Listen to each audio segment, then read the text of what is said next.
But yeah, there are parallels. Look at Western philosophy today. Look at existentialism.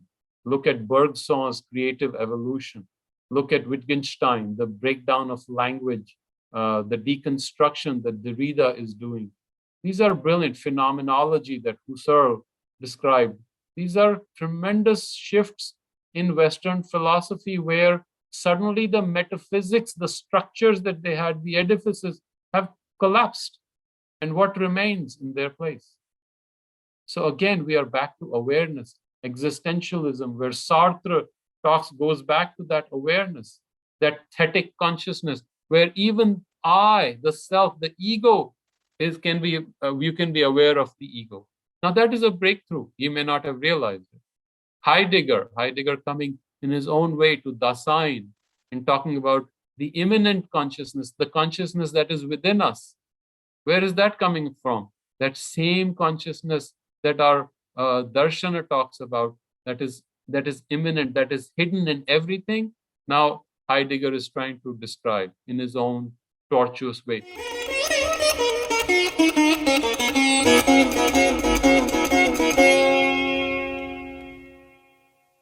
Namaste, everyone. Today is an auspicious day in India, and so I think it would be a nice day to talk about one of the earliest scriptures that the Indian civilization has seen, and we should add to it that the world has ever seen. The Veda is the earliest text on spirituality, deep psychology in the entire history of humanity, which has dealt with Adhyatma in a profound way, in a very comprehensive and a systematic way. Unfortunately, our present generations do not fully know the Vedas. They have been shrouded in mystery. And one can even say that for the last 2000 years or so, we have essentially forgotten the significance of the Veda. The Veda was a prehistoric collection, a Samhita of riks. And the old language, the Vedic Sanskrit, is different from classical Sanskrit, in which the later works were written. Also, the symbology is very different. So we may miss the symbols if we see them as only naturalistic or physical pratik of what is happening. So the traditional understanding of the Veda has been that it is these are rites, these are karma kanda, and just to please external gods and to get favors from the external gods like cows and horses and putras, and to win over the dasyus and the danavs. But if we go deeper into the Veda, if we try to look at it with a larger view in a deeper context, we will see that there are three ways of understanding the Veda. And Yaska Muni, who was one of the earliest commentators on the Veda, said the Veda can be understood in three manners. One is called the external or the physical. In Sanskrit, we call it Adi Bhautik. The external way of just looking as there's a fire going on and you are throwing ghee in it and you're asking for Gau and Ashva. And that is the external, and you're trying to please Indra to vanquish your enemies. But there is an Adi Daivik approach, which is a mythologic, psychological approach, where you're trying to please these gods. And these gods are the gods of the myth, the Surya, Usha, Indra, the Ashwins, and you're trying to please them to gain favors in this life and for your family and for your community. But there is a deeper way of looking at it, which is called the Adhyatmic way or the spiritual way. And that is the secret of the Veda, which was rediscovered about, say, 150 years ago, brought back to us by a great Sanskrit scholar, Swami Dayananda, who established the Arya Samaj. And then it was simplified and brought forth with even greater force by another one of the greatest Maharshis and Mahayogis we have seen in modern times in India, Sri Aurobindo.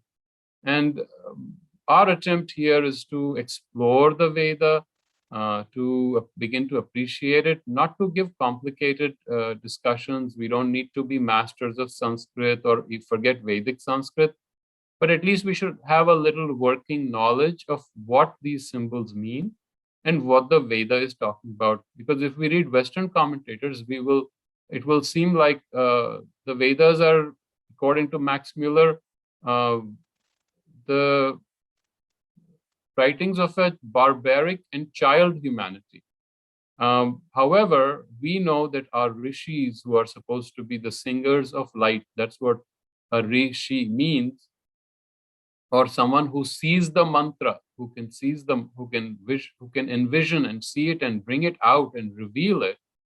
These were held in utmost respect and veneration by later great yogis, including the ones who composed the Upanishads.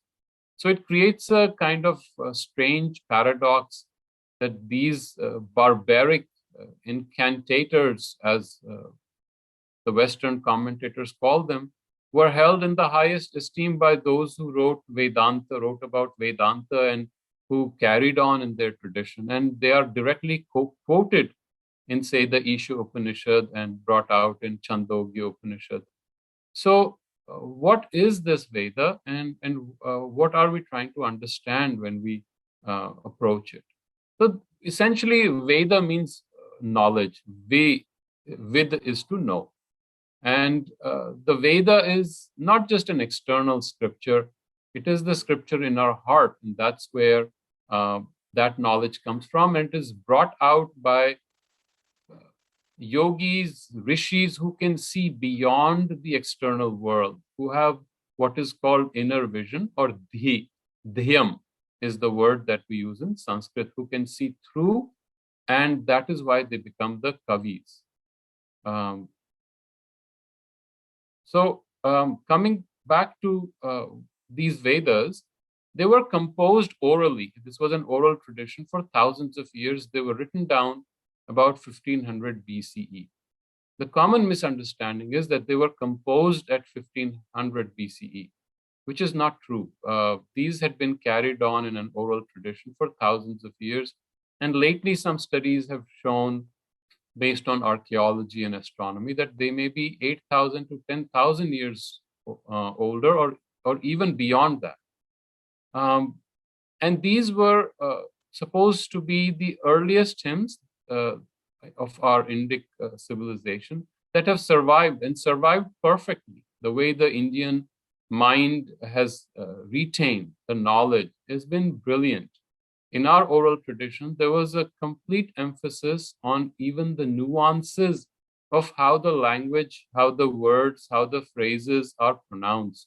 And it was an extremely, shall I say, strict discipline, carried on faithfully by a lineage of our greatest scholars and pundits and singers and chanters.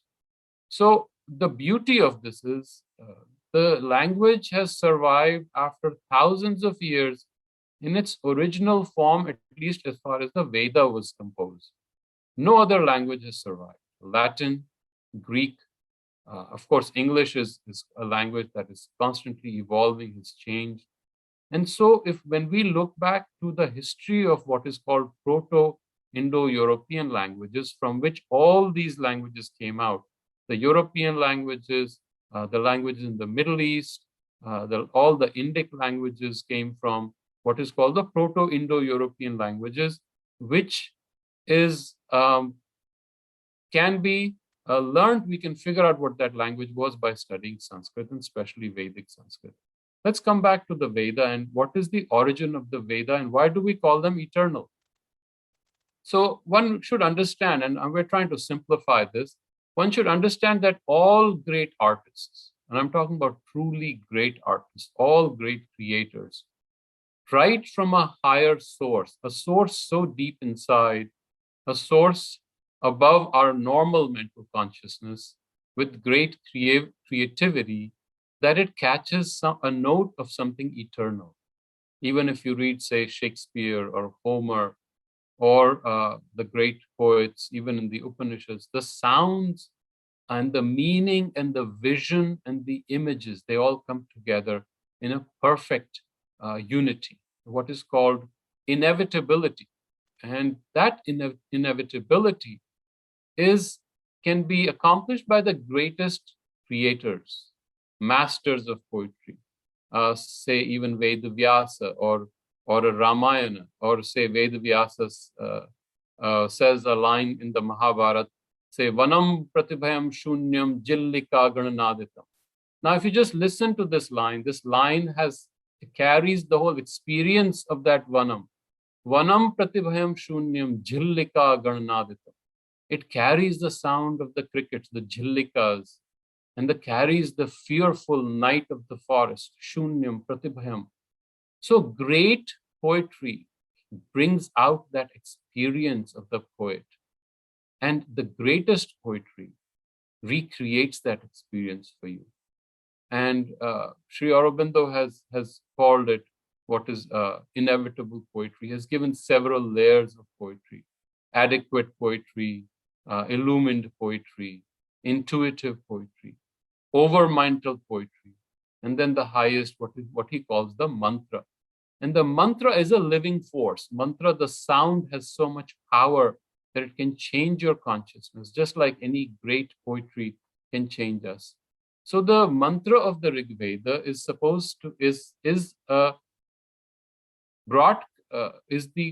comes from the original a space called Paramavyom.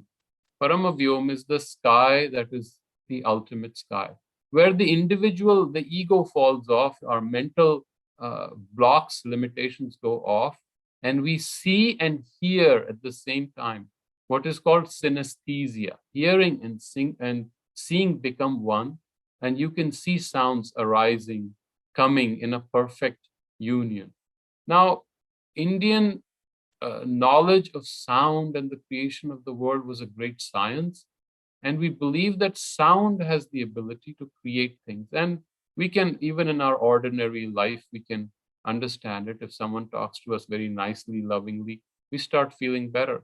If someone is angry with us, we start feeling bad. So Vaka has tremendous power. The ability, the sound has tremendous power. And it can be taken to a higher and higher level of maturity and refinement. And mantra is the highest refinement. So Rig Veda is composed of these mantras or the riks, which are really the sounds of light, if we may use the word. Now, how do we approach the mantras in a modern way? So suppose we see the first shloka, which people call it boring, because people don't understand it. This comes from a spiritual insight. The Veda cannot be approached physically. When we read the first line, the first rika of Rig Veda, Agni Mile Purohitam. So I adore Agni the Purohit. What does that mean? This Agni is not some fire that I'm burning on the altar. This Agni is the luminous energy within me. This is the divine within, and I'm invoking the divine. And Agni is such a beautiful symbol, even in our physical world. Agni is the purest of elements. Everything else can be sullied, can be dirty. The other elements can all be made impure. But Agni, no matter what it is burning, is always pure, is always transformative. And it is a beautiful choice of a symbol. And when we look at poetry, the poetry of it, it is a symbol that gives us a clear understanding of something that is immortal, that is always within us. So Agni is called the immortal within the mortal. Agni is Kavya Kratu. A word that is used for Agni is Kavya Kratu. What does Kavya Kratu mean? Kavi in our tradition is not a poet, is not a versifier. Kavi is Kavi. Vi is who can see. And seeing is very important in our traditions. So Kavi is one who can see beyond. And not only can he see beyond, he can reveal what is beyond. Kavya Kratu. Kratu is action, comes from doing, right? But Kratu is more than action. It is the power of action, or what we call the will in English. So Kavya Kratu is the seer will, the will that is perfect because that will can see beyond, and it is the will which has complete power. So Agni has that will, it is the divine within us, and we are invoking the divine within us to purify us, to transform our life. Now, once we understand the symbolism of what Agni means, we realize that suddenly we are reaching into a level of spirituality. We are no longer worshipping Agni to give us Gau. Now we should understand what Gau means. Gau does not mean cows. Gau in our ancient Sanskrit has two meanings.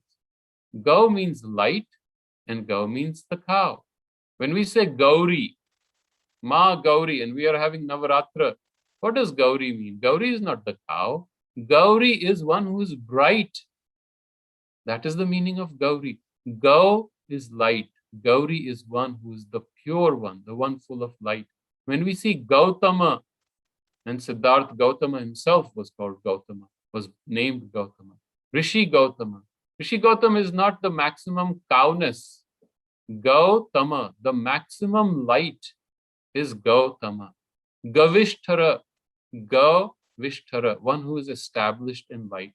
So when we ask for Gau, we are asking for the inner light, and suddenly the whole meaning changes. We are asking the divine within to illuminate our mind and our body and our heart with light. And what is this light? This light is the light of revelation, because the Veda is a document that influenced our spirituality. Anyone who has the slightest appreciation of yoga or spirituality, slightest appreciation of psychology, will understand that the inner light is illumination, is the beginning of sight, and it is a common psychological experience in anyone who has done any kind of meditation. And Agni is not just fire. Agni was taken as not just fire, but fire and light. Agni is the force of awareness. In our paradigm, in the Vedic paradigm, consciousness is not separate from force. Consciousness is force. When you are conscious completely, that brings its own force. That's why it's called Chitta and Shakti. Chitta Shakti are together. Shiva Shakti are always together. Going back to the invocation to Agni, we are asking for Gau. Okay, we understand Gau is light of intuition, of understanding. What is this Ashva that we are asking for? Ashva can imply horse, but actually the word Ashva comes from the root Asha in Sanskrit, in Vedic Sanskrit. And Asha means force, the power, the movement, the impulsion. And we can see it in modern Hindi too. When you call somebody Ashu Kavi, immediately someone who can compose a poem is called an Ashu Kavi. When we use the word Asha, hope, right? So this is the same root. So Ashva is not just a horse. Ashva is spiritual power and spiritual strength. And so we are asking the divine within to give us the light of intuition and give us the force of that light. So always in our Vedic tradition, Gau leads Ashva. When you invoke the sun and you ask for the herd of Ashva, who is leading the Ashva? It is the Gau that is leading. Now, our rishis who are refined poets, when you look at the poetry of the Veda, it is beautiful, it is refined, it is as great a poetry as written by, say, one of the greatest poets in our history, say Shakespeare, or Homer, or Valmiki, or Rishi Vyasa. So these rishis who are so evolved in their poetry, and we can study it to this date, it is beautiful and it is flawless and it's inevitable. Would they be asking in that refined state? Would they be calling Surya for Gau and Ashwa? That makes no sense. Now, Surya is not just the physical sun. Surya comes from the sound Su, and Su has multiple significances. And if we understand Sanskrit, we'll realize Sanskrit is not like English. If I say pen, it means pen. In Sanskrit, the sound has multiple psychological significances that we carry. So su is the sound that gives us a swara, that is the note of poetry, that is the note when we speak, our voice. It gives us swa, myself. Su is what is good, what is beneficent. So Surya is the power of good. And Surya in our tradition is the symbol of the highest level of our consciousness, of our chit within. It is what is called Sadchidanand later in the Upanishad. So the Surya is the highest level within. Our maximum possibility in psychology is Surya. What does it mean that we are asking Agni to be the mediator of the Surya? Well, remember, Agni that is within our heart, that is the divine within, is the same Agni in the Surya. It is called Saurya Agni. So you realize we are already connected. In this symbolism, we are already connected to the sun. So the sun is already within our heart, but as Agni. And this Agni is our Duta, is our messenger to the Surya. How beautiful this message is, how beautiful this yajna becomes. This Agni that we are invoking is connecting us directly to the Surya because it's Saurya Agni that the Surya has. It is the same Agni that is within us. Everything that we do has that knowledge, the wisdom. When people say everything is going to happen the way it is going to happen, how? Because everything we do, all the energy that we have, is nothing but Agni transformed. We don't see it, but Agni has multiple forms. Similarly, Indra. Indra is not a god outside of thunder and lightning, and we say, okay, keep us safe, please. Indra comes from the word Indu, and the sound is Indha. Indha means what? To kindle. Now, Indhan is a word that we still have in Hindi and Sanskrit. What does Indhan mean? That which you kindle. So Indra is that, it is our higher mental awareness, higher mental consciousness that kindles in us. And the lightning is not a thunderbolt with which he beats us. The lightning is our own intuition, Vidyuta. So the same Agni that is in our heart is called Vidyuta Agni in Indra. And that Vidyuta, which he sends down to us, is the illumination, is the intuition, is the lightning, the flashes of genius we have when we are in the yogic process or in the process of spiritual development. So suddenly you realize that this Agni that we thought we were just a minor mortal, this Agni is the immortal within us because it connects us to Indra, the higher mind that we have, the luminous mind, and to the highest, the Satchidanand, the highest awareness. And Surya is not just an emitter of light, but Surya is the highest, the greatest creative power in this universe. And that's how our ancients saw the Surya. Now look at the aspiration, the beauty of the Veda and the fundamental concept of the Veda. The Veda has a very simple understanding that there is a truth beyond our superficial awareness and beyond this phenomenal world. There is an eternal truth. There is a universal truth. There is an infinite truth. What does the Veda call it? The Veda calls it Satyam Ritam Brihat. Satyam, Sat is that which will never change, which will never be destroyed. It is not a fact. It is not Tathya.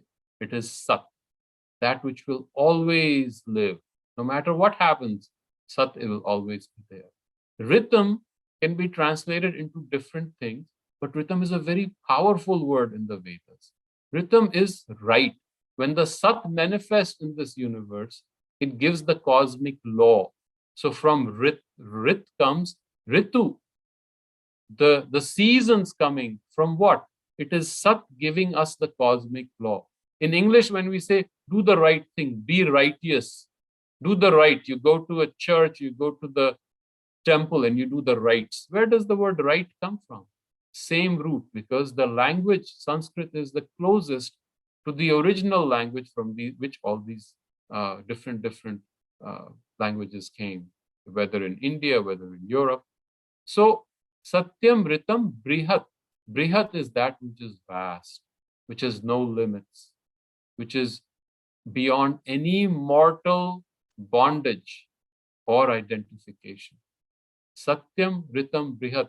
The moment we say Satyam Ritam Brihat, it gives us the realization that there is something totally beyond our limited existence. That is what the rishis saw, that is what they lived. And they created what is called Ritasya Pantha. They created a path to the rhythm. Can we reach this rhythm? Okay, we know there is this great truth. Can we reach it? Yes, there is a path, they said. It is called Ritasya Pantham, and you can live it. And on this path, you will, if you follow this spiritual path or Adhyatmik Yatra, you will reach rhythm. Reach means what? Just see it? No, you can live it because secretly you are that. And so the most beautiful proclamation, announcement that there is one reality is made in the Rig Veda for the first time in human history. If you go to Rig Veda, and you can go and check it out, Mandala 5, Sukta 62, first line, Ritain Ritam Apihitam Dhruvam. So, truth covered by truth. This line comes back in the Isha Upanishad, by the way, in the 16th verse of the Isha Upanishad, where the symbolism is gone, where the Rishi says directly, okay, show me your light, my Pushan, because the famous line comes, that is who I am, Soham. So the first announcement of monism, of monotheism, came from Rig Veda, something to be proud of, which influenced all the religions going forward. Look at all our darshana. Vedanta did not come from nowhere. When people say it was a revolt against the Veda, they're absolutely incorrect because the Upanishadic rishis had the utmost respect for our ancient rishis. Purvebhi Rishibhi, they called them. So these rishis, they directly took their phrases and used them in the Upanishads. And so an impact on the Upanishads, so-called Brahmavad, can be seen by the Vedas. And then when we look at Tantra, Tantra is what? Tantra is again the mantra, the yantra, and the Tantra, right? Tantra is the physical aspect of transformation of the body. So mantra is already there, which gives you the direct consciousness of the Rishi. The Rishi has this experience, is giving it to you, and you can experience it directly. That is the beginning of Tantra, transformation of your consciousness, not just leaving this world, but transformation of this body. That is the secret of Tantra, right? Vajra Deha, they want to give us the body that is as pure as diamond. How is that going to happen? First step is mantra. Second step is Tantra. Tantra is a yantra. Yantra is a form that carries the power of the infinite, of the ineffable. And this form that carries comes again from the original Vedic Shrutis. They even how the altar is prepared, what should be the size, how should we approach. The entire approach, every process is defined. Can we capture, can we bring down the infinite? Can we do the sthapana of the infinite in the form? And that was the goal, and Tantra tries to do that. And again, the transformation of the body, if we go back to the Veda, this Agni is not just in my heart, it is even in my body. When we say Jathar Agni, where is this Jathar Agni? That is in our stomach, that is giving us the digestion, that is breaking down the food we take in, and it's breaking it down into energy. So this Jathar Agni, and this Agni goes deeper into the matter. This Agni is even in the night. In the darkness, this Agni is burned. So this Agni is not a physical Agni. This Agni is the divine who is present even in the darkest, the most unconscious, what Sri Aurobindo calls the inconscient, is the Agni is hidden. And when we come to the Angirasa legend, when we ask Indra to help us release the cows that are caught in matter. What does that mean? That this Agni, this light that is present even in the matter, even in our body, even in the physical, the sthul jagat, to release that. And Indra is our higher awareness. When Indra is releasing the gau from the matter, what does that mean?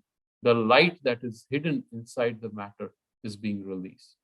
So a tremendous achievement of this Veda, which this symbolism of worshipping fire is taught by the Zoroastrians.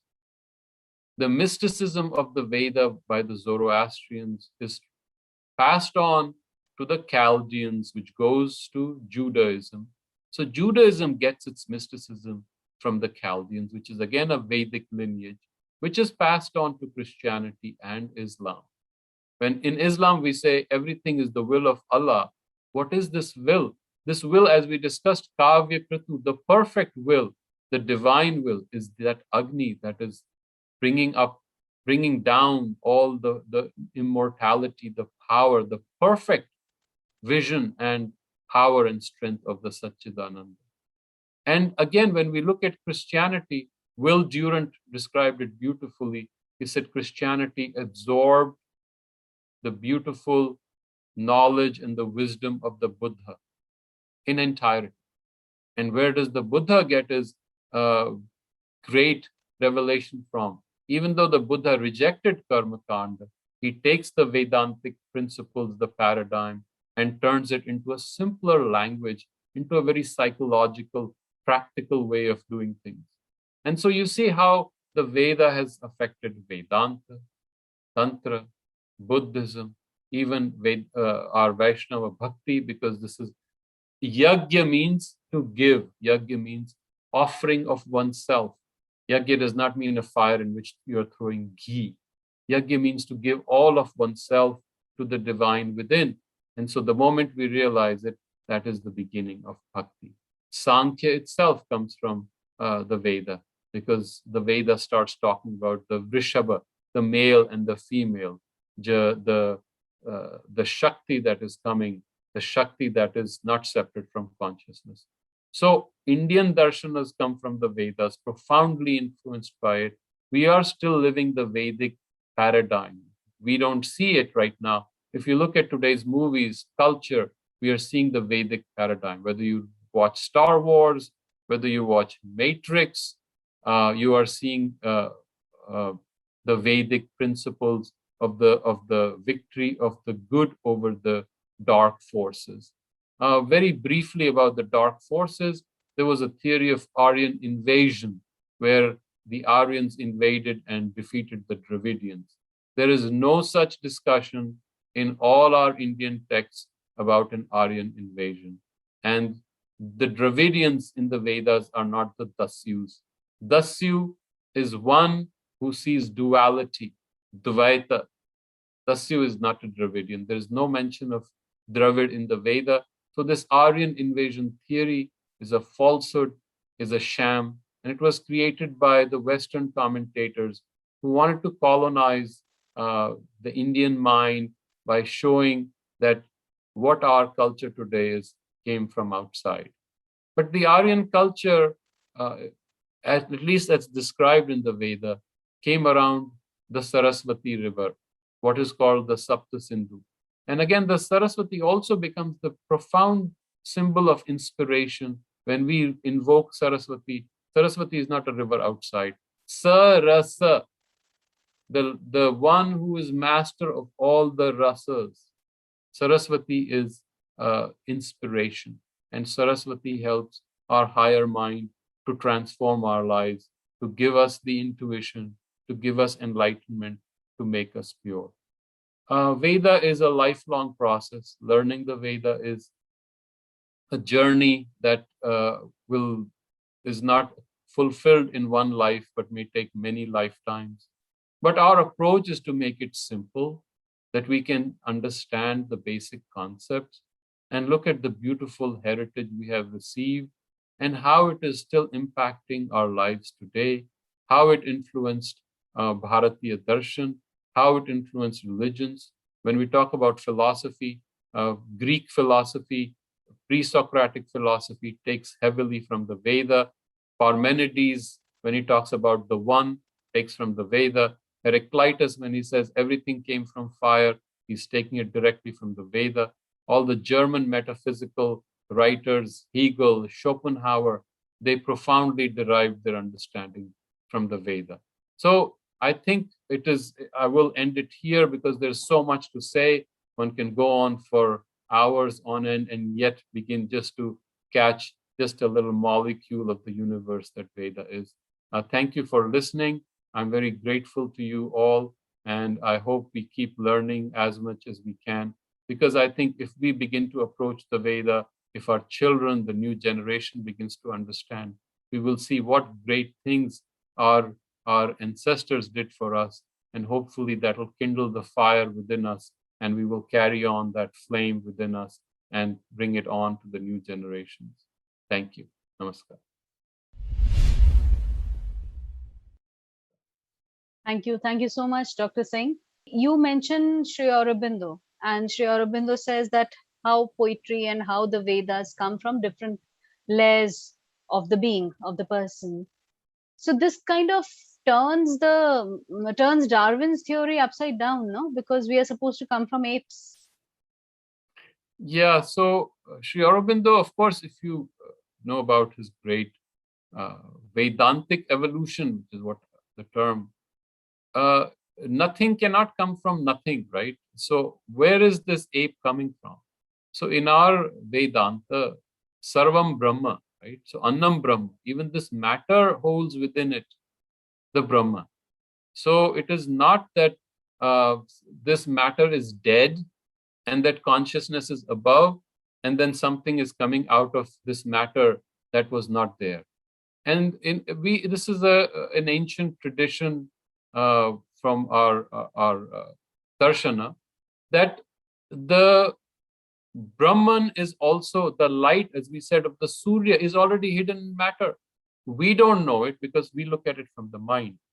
But the yogi knows, yogi can see the fire within the matter, the perfect will. And that perfect will out of that matter evolves into life. And that life evolves into the mind. And the mind, as Sri Aurobindo said, is evolving to a higher level of consciousness. He said, this is the movement of the universe. This is the movement of the Shakti. And we, once we realize this, as yogis, we can accelerate it, not only by seeing the movement from down, from below. It is not just a movement from below. That's what Darwin saw. It is also a movement from above. So because these are just layers of different consciousness, because we don't see it doesn't mean there is no consciousness in the matter. And as science can tell you, quantum physics, if you look at study quantum physics, even your electrons, your subatomic particles behave as if they have intelligence. So where is this perfect will coming from? How is it that these electrons are moving perfectly? How is it that the galaxies are moving perfectly, and there is perfect synchronicity of matter so that life has come from it? What is this power within, inherent in this matter? What is this wisdom and perfect will? Well, that is what is the Kavikratu, the perfect will of Agni is within matter. And so it is just a symbol. The Veda gives us the symbol. Sri Aurobindo calls it the divine within, and he calls it the divine was involved in matter, and it's only the divine that is coming out, and he calls it that evolution. Now, when we study Chardin or we study Bergson, they are more evolved than Darwin, but then Sri Aurobindo takes them and puts them in the Vedantic perspective. So there's another question derived from there.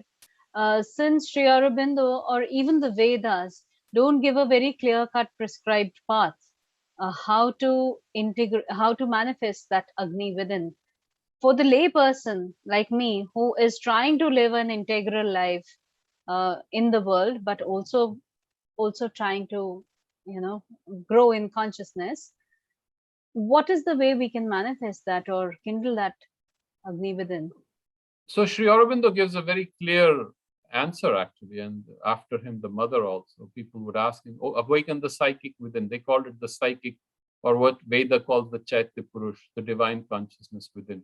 What is this psychic? This is the awareness of love, of gratitude, of devotion, of bhakti to the divine. And the divine can be, in our tradition, divine can be Shiva, Shakti, can be Vishnu, whoever you want.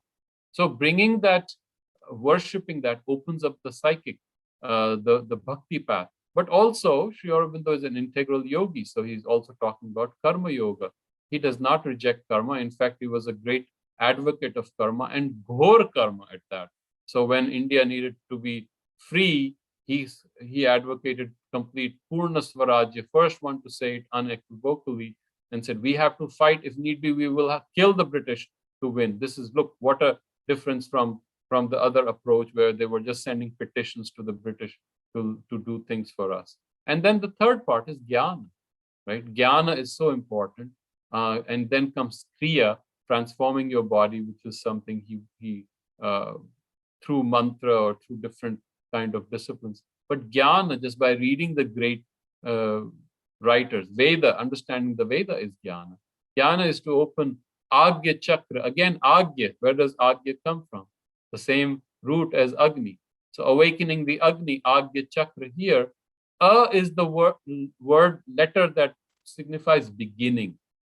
Even in alphabet, A, alpha, Alif, Be, Pe, Te, Se. All these languages have taken from us. So in Sanskrit is the beginning.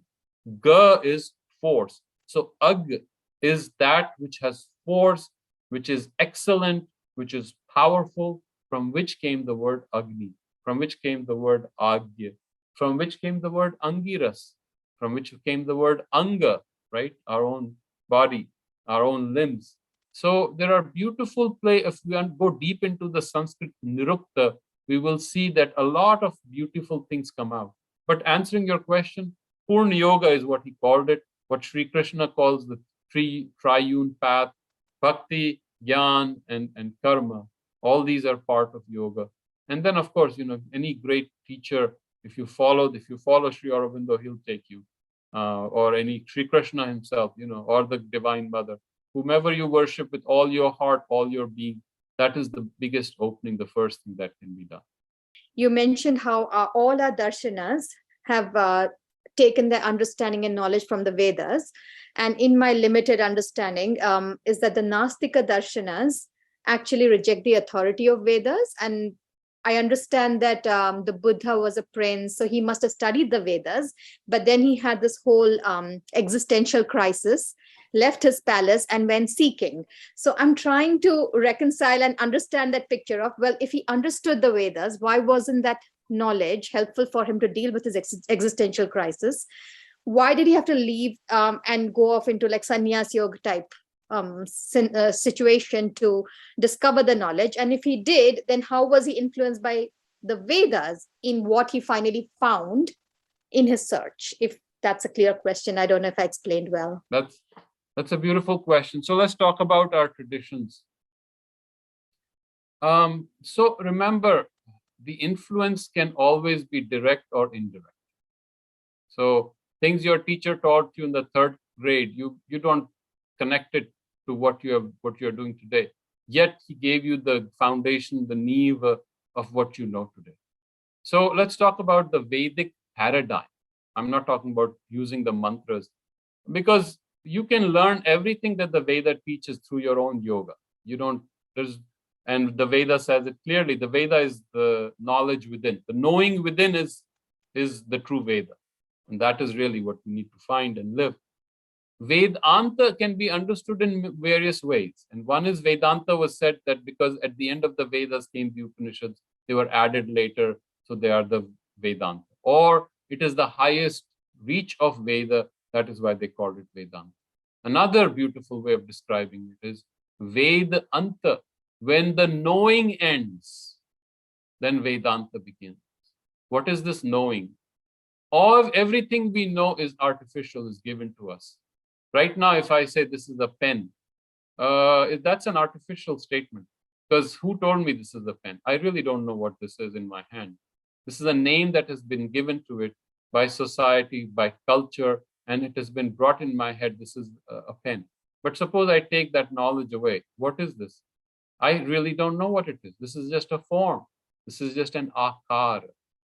So nama rupa, we give names and we attach them to rupas, to different forms, and we think we know the world, but do we really know it?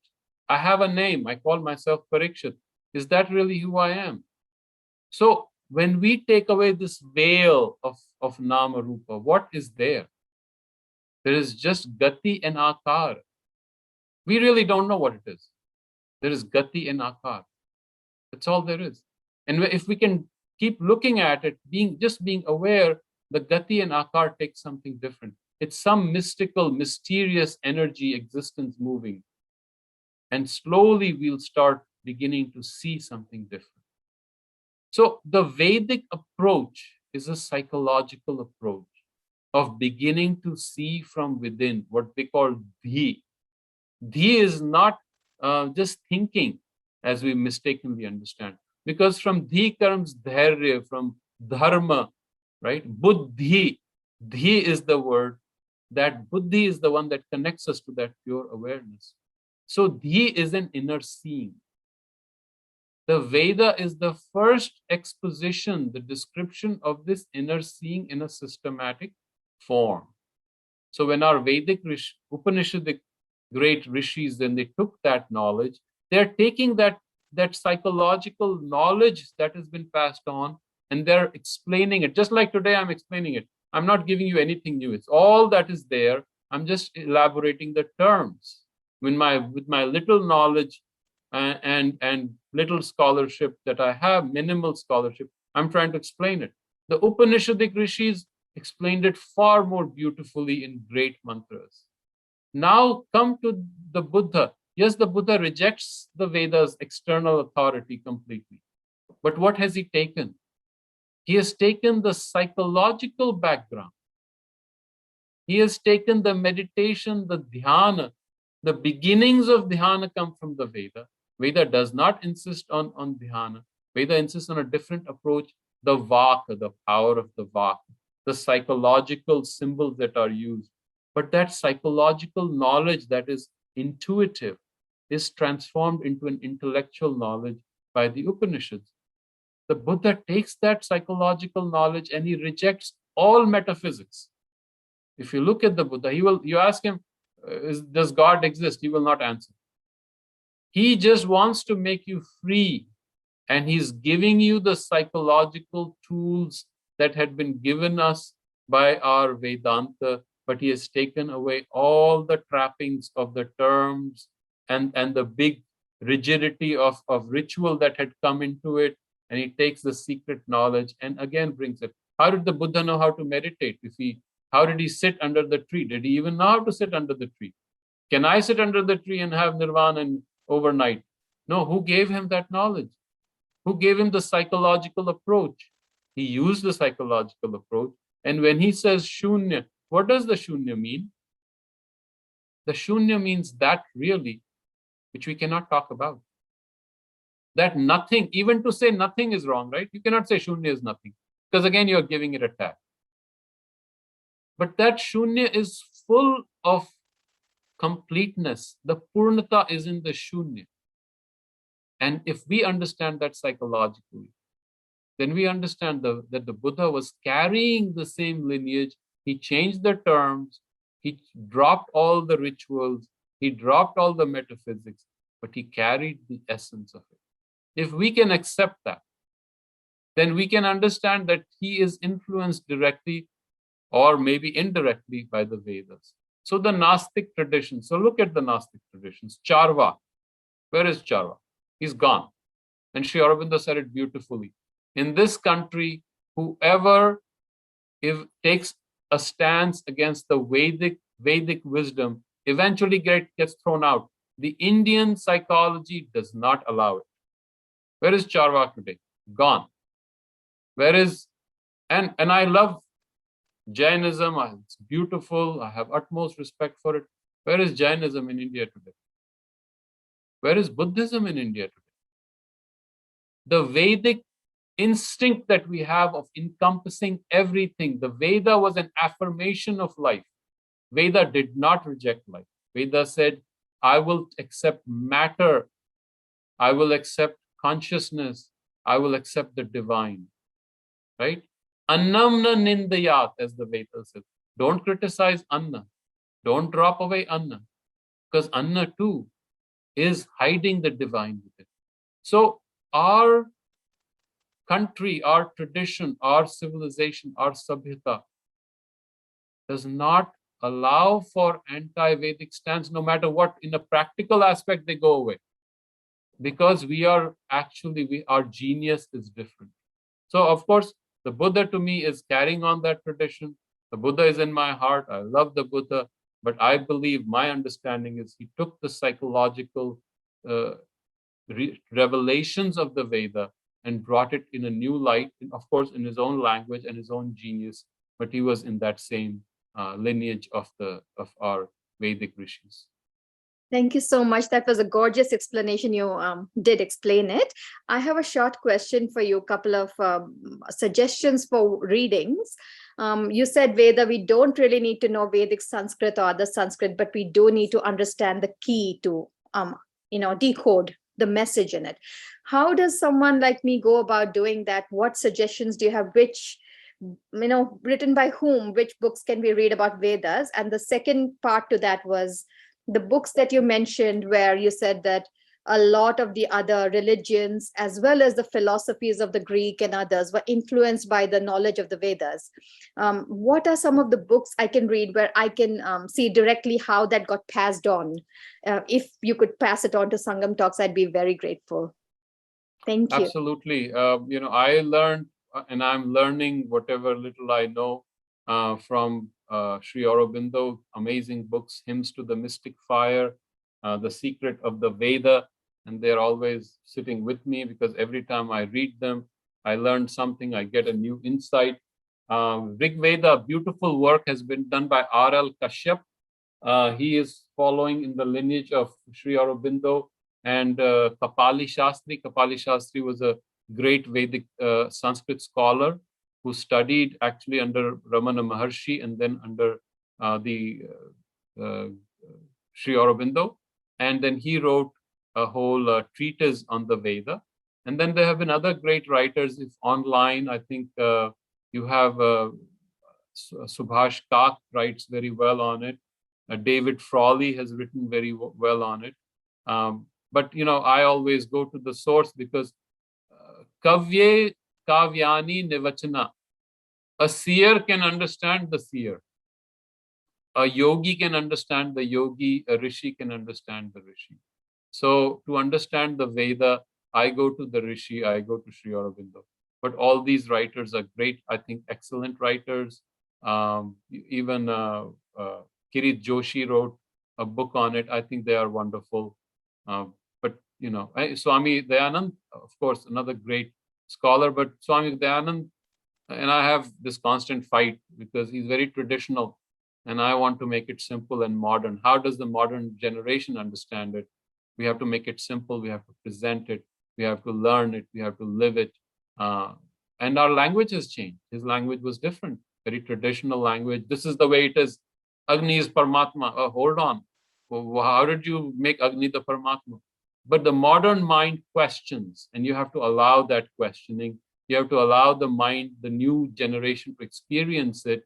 And if we can make that happen, then I think we can carry that light and we can justifiably say that we are still carrying on that mashal, that flame that our great rishis handed down to us.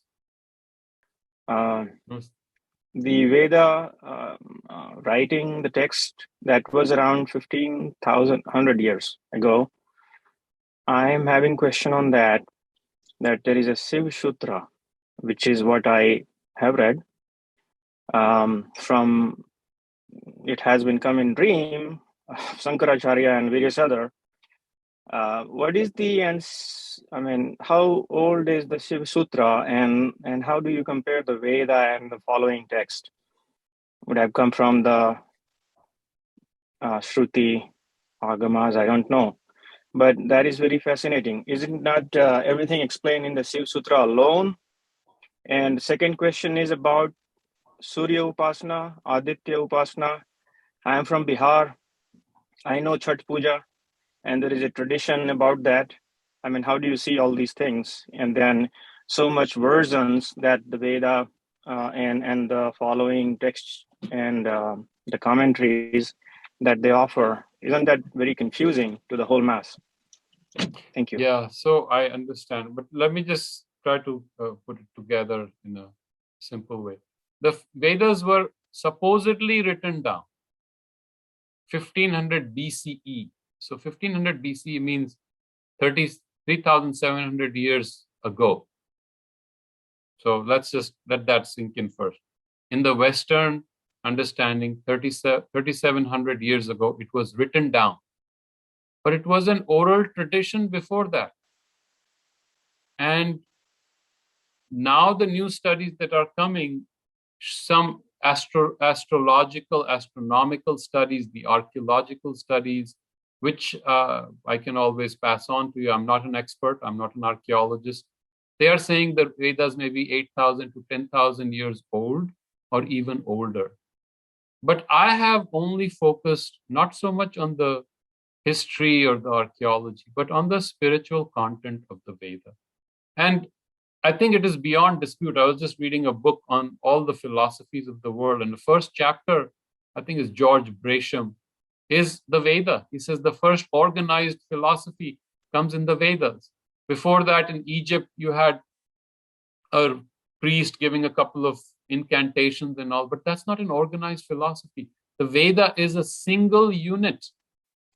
It is not disparate, different shlokas strung together. First organized darshana is in the Veda. Now, whether it was 3,700 years ago or 15,000 years ago, 3,700 years ago or 15,000 years ago, honestly, I don't worry too much about it. I just want to change my own life. I want to live it.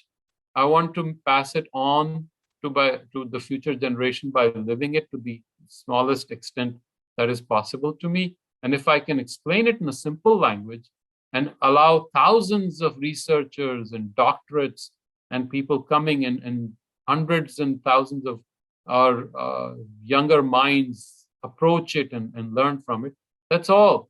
So Shiv Sutra is beautiful. In our Vedic tradition, all approaches are valid. So I have nothing to offer Aditya Puja, Surya Puja. If you have that bhava within, that you see in Aditya or Surya, the Satchidanand, then that is beautiful. That is your Veda.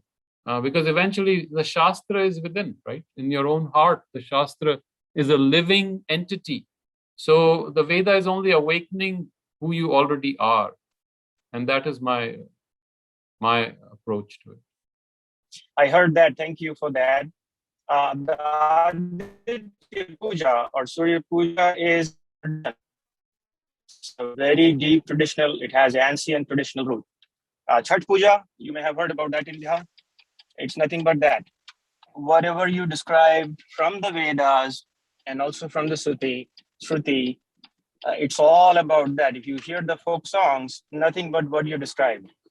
I'm just trying to say it was already installed. What is the future? Nobody understands that now anymore. Hopefully, if now you just have to connect it to the Veda and share that knowledge and live that. And I think that's the Vedic culture has influenced us deeply. To the present, it is influencing us, and in multiple ways. And I'm constantly reminded while we are talking right now, what Agni are we using? We're using Vidyut Agni, right? We're using electricity. That is a very physical manifestation of the Agni. Obviously, Agni is not just a physical energy. Agni is a psychological, deeper spiritual energy, but this is a physical manifestation. Even our physics was different, the way we approached physics.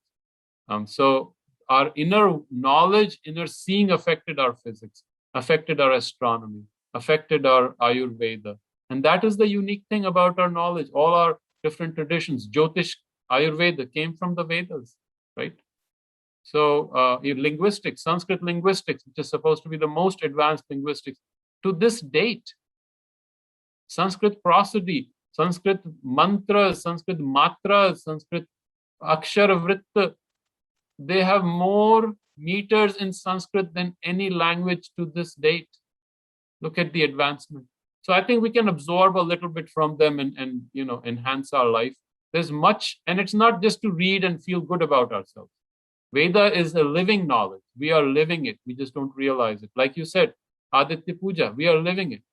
So once we realize it, we immediately connect to our greatest rishis, and we can see a whole continuity. There are some historians who say there is no continuity between the Veda and the Upanishads. One of the most prominent historians of India, supposedly, but she has not done any research. If she had read these two shlokas, she would know there is tremendous continuity. So people say things, whole narrative is created, what Roland Barthes called narratology, but we can break that by understanding ourselves and directly doing the sakshatkara ourselves. Once we do that, no one else in the world can tell us who we are. I think that's the key for us. One question, a little bit different, non-philosophical, you can say, more towards the science. Is the Western science derived from Vedas or the knowledge that was there, which is what you described as a knowledge pool? Vedas are the knowledge. So is the Western science, all these Western scientists, so-called, are they just rediscovering? Yeah, I wouldn't say that. Look at relativity, Einstein, quantum physics today. They have their genius. They have discovered something beautiful. But we see parallels. What quantum physics finds today, the dual nature theory of particles, the uncertainty principle, and you would know, right? The non-temporality or non-locality of particles, where one particle here can influence a particle light years away instantaneously. Now, these are things that confound quantum physics, but in our deeper darshana, it is inevitable. It is easy to understand.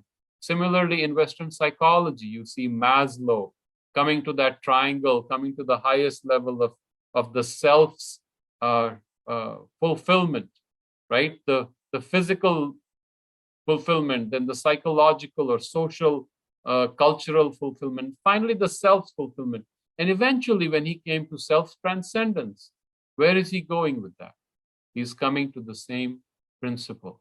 So Western, what is called the humanistic psychology, psychology itself is coming to a trend which is more appreciative of what we have done. Or you look at Adler, Adler or Carl Gustav Jung, Carl Gustav Jung's concept of archetypes, the unconscious, the collective unconscious. Where is this coming from? You go any deeper and you'll start touching our own understanding, the Vedic understanding of that sea of consciousness, what the Veda calls the Arna, the sea that from which the universe was created. But that sea came from the sea above. There is a sea higher above us, the sea of consciousness, that becomes the sea of unconsciousness. So I wouldn't say that they took it from the Veda. I don't want to be that chauvinistic. But yeah, there are parallels. Look at Western philosophy today. Look at existentialism. Look at Bergson's creative evolution. Look at Wittgenstein, the breakdown of language, the deconstruction that Derrida is doing. These are brilliant phenomenology that Husserl described. These are tremendous shifts in Western philosophy where suddenly the metaphysics, the structures that they had, the edifices have collapsed. And what remains in their place? So again, we are back to awareness, existentialism, where Sartre goes back to that awareness, that thetic consciousness, where even I, the self, the ego, you can be aware of the ego. Now that is a breakthrough. You may not have realized it. Heidegger coming in his own way to Dasein and talking about the immanent consciousness, the consciousness that is within us. Where is that coming from? That same consciousness that our darshana talks about, that is immanent, that is hidden in everything. Now Heidegger is trying to describe in his own tortuous way. Merleau-Ponty, he said the body is its own awareness. Of course, Sri Aurobindo has been saying that. Sri Aurobindo says the body has its own awareness, the Daihik Atma. So this Daihik Atma can also do yoga. So you're seeing a coming together of these different sciences, different approaches. Because traditionally, Western philosophy, the pre-Socratic philosophy, what is called the age of the mysteries, there is an overlap. The Eleusinian or the Orphic mysteries of the Greeks are similar to the Vedic mysteries. The only problem is they have no records left. We have the records. The Egyptian priests, the Magi of Persia, these are all the prehistoric approaches to the truth, but their records are gone. The only record that remains of this prehistoric, this age of the mysteries, is the Veda. So we can learn. It is an international heritage. It's not India's heritage. It is a global heritage from which everyone can learn. And that is, I think, the true unification. If we can find that, we'll see the West and the East, that difference starts going away, because the Vedic culture has affected Western culture too, deeply. Look at the movies. Matrix, where is that coming from? As I said, the Star Wars. So deep influence. When you talk about Christ's sacrifice, you read the 10th mandala, the Genesis. Genesis, where does it come from? Right? In the beginning was the Word, and the Word was with God, and the Word was God, and the Spirit moved over the waters. You can read the Vedic chant of Genesis, and you can see how beautifully this has influenced. I'm not saying they took it directly, but the influence is subconscious, is deep. And if you believe in Jung, it has become an archetype that we are all carrying. My question is about Schopenhauer.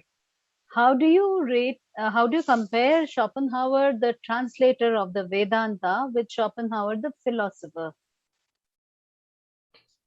Schopenhauer was a great philosopher in the tradition of German metaphysics.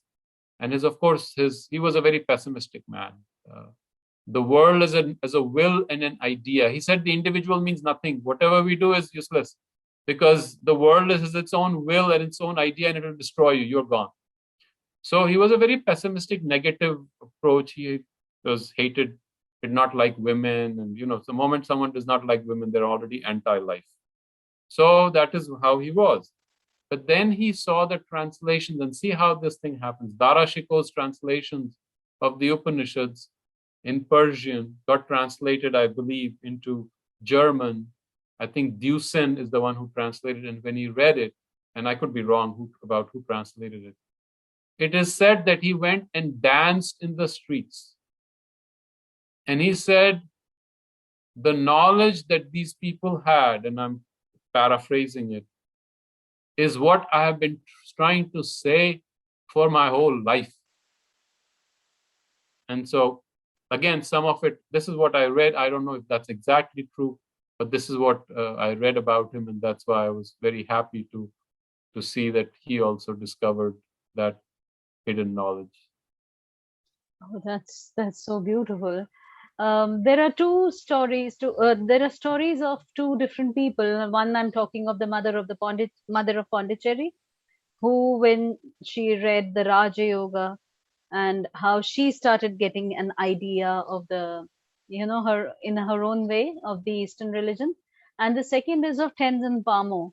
She's the second Tibetan nun who came to India, and when she was a child, somehow she heard the name Buddha or Buddhism, and she didn't know what exactly it is, but it struck a chord. So she had this yellow colored, or maybe Greek tunic. She started wearing it every day, thinking that it is more Buddhist. So there are souls who have no idea in the Saha world of what Vedanta is, but they also catch the vibe in their own way. Anything you would like to share about that? I think we should start living our own truth more deeply, more profoundly, more intensely. I think if we do that, that will be the greatest service to Sanatan Dharma. If we can do that, we will pass it on, we will help carry the flame. And Dharma does not really need us. The truth is this: Dharma has its own power, its own force. But we as its children, if we can serve it, then all what that you're saying, we should be living it. These great people from Europe can learn it and absorb it subconsciously, then we should live it even more intensely. After listening to you, I feel that we have been deprived of this treasure of knowledge in our education system. If at all, some negative connotations have been put into our head that Vedas were the preserved of Brahmins and it was denied to or it was used against in things like that. So in the modern context, what can be done, how to bring it at what level, whether high school, college, PU or what level, so that the fruits and the benefits of this fantastic storehouse of knowledge and based on which our life itself can be regulated in our education system. This is, I feel this is very important today. Your comment. That's entirely, I totally agree with you, sir. I think we need to start familiarizing ourselves with it, start reading about it, start learning, because even our knowledgeable people, or people who fight for our dharma, our sabhyata, don't know about the immense treasure trove we have. And I tell you, every time I read it, something new opens up in my head. Some new light comes up, maybe Indra sending another vajra down into the brain. Some new intuition comes up. And what depth of insight and what vastness and what gentleness. They wanted Bhadram, the word Bhadram is such a beautiful word. They wanted that goodness to spread everywhere. And that Bhadram has a power that can never be destroyed. No darkness. That Bhadram is the cure against darkness. Soma is not just a plant that we take a drink from. Soma is Ananda, is the figure of Ananda. And such a beautiful approach, affirmative approach to life, not suppressing oneself, not beating oneself down as people do in the spiritual path, but to accept the divinity within us and to open it and accept all of life completely. That is the first integral yoga, as we just talked about. Purna yoga they brought. Now, what can we do? I think first thing is we need to start learning it.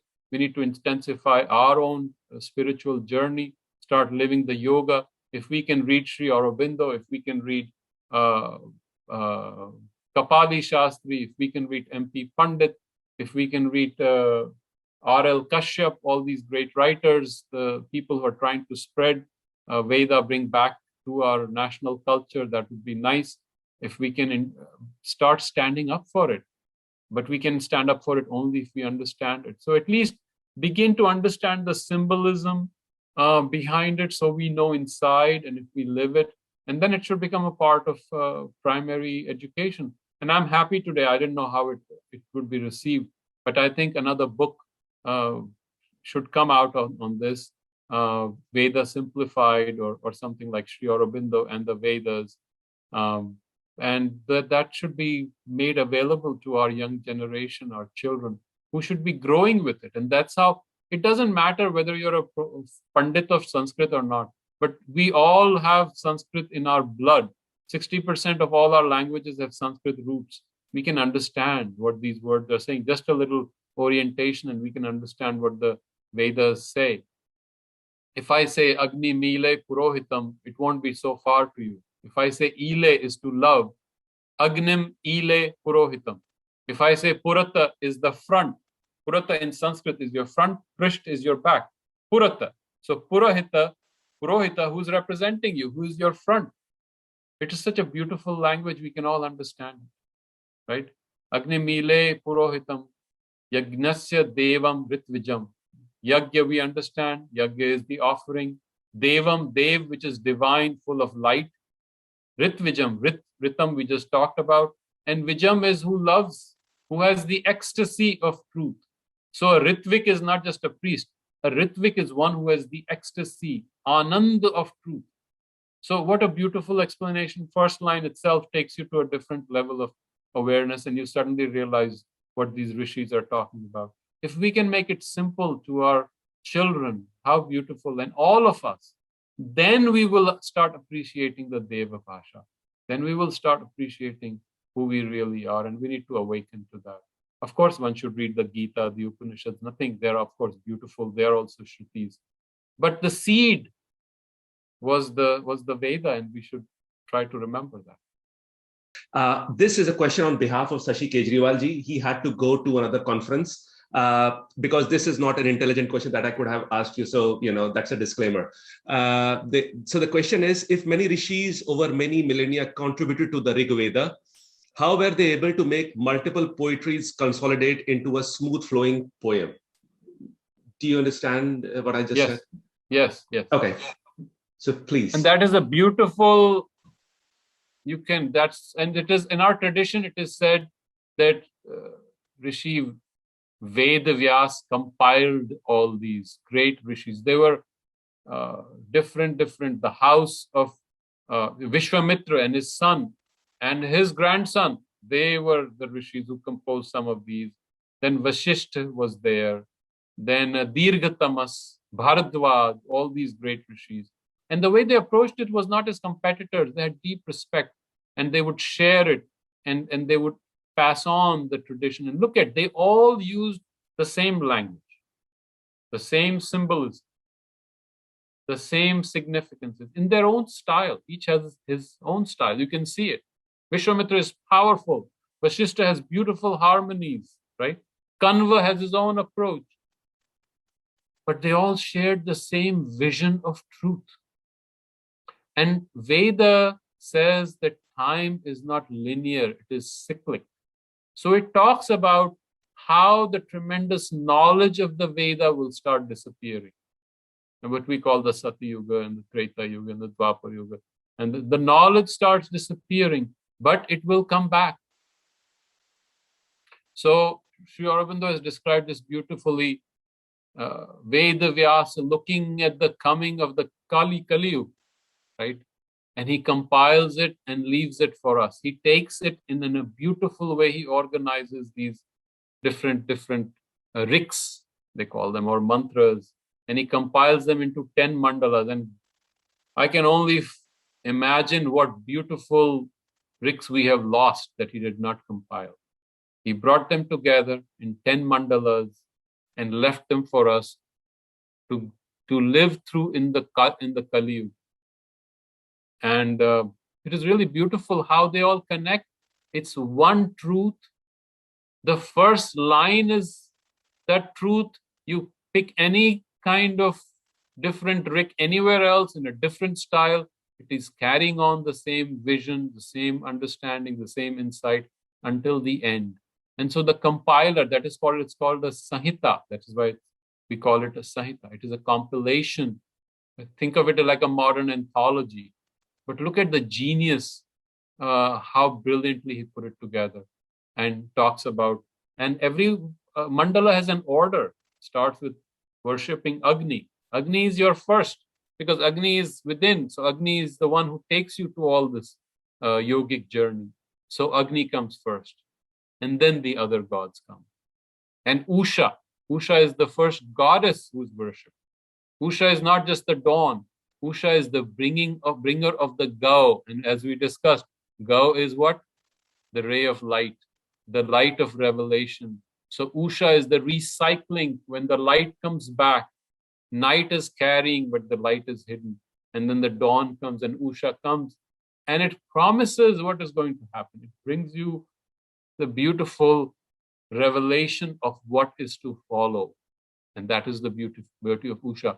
And the rishis, there is a phrase somewhere that they thought there would come in a dawn that will bring all the beauty, the opulence of previous dawns. And it happened. Great rishis like Sri Aurobindo worked for it, and hopefully we can be part of that process. Thank you. Parikshit ji, I just wanted to say that your entire talk right from the beginning has been so illuminating and inspiring. You sharing your deep knowledge so generously, so beautifully explained from the fundamentals for people like me. Please acknowledge my pranam at your feet, because I felt such deep bhakti just listening to your explanations, even when you were answering questions from others. I'm just so grateful to you. Thank you so much.